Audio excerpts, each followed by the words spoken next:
mora mora mitimo okinyal timo. O nyithindo dhi sikul. An awuon kama wacho ni sani kano wachako matin gi sponsorship.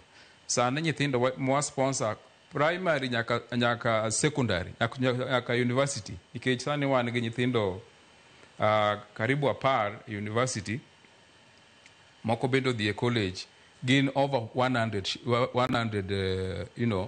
kids. Scholarships.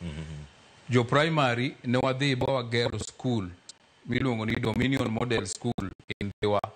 Wadhi bawa gero mana specifically nwaneno ka nyithindo moko dongo e iye ka to dongo ka gin gi talent kendo nego ka gibedo nurtured ka gi ape ne gidhi timo maber omiyo nwachako school no. Ta gima ipenja ni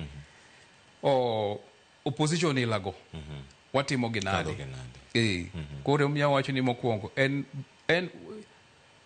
through wuoyo mi unyalo bedo piny nikech dhano en gimi wuoyo go kata ngami wuoyo go. Mani wuoyo gi jok magi, wuoyo gi jok machuo gi kosi wuoko riyo machal. Ngere wacho ni mokwongo mondo mi ng'ato oping kata odhir dongruok madhi ne joma mine. Wacho kata joma chuo ponono moko kobedo empowered.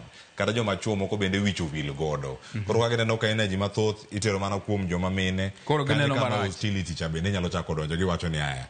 Wanowewa kure, nyithindo machuo ntiere kure. Sani wacho ni action aid for a girl. Yes. Wacho ni boy child. A boy child is left out.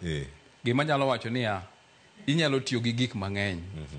Mine gi ema wachako go to kaka ineno gik matimre gi projects mabiro gi ok gi bedi ni mine gi kende manyalo bedo ni gik magitimo gi konyo gi gin giwegi to dhi konyo nyaka jok makoro ne opose ka kata mano ok dwar projects gi koro sama gibedo beneficiary tiyudo ka temperature dok piny to kara gini kara nen gima ber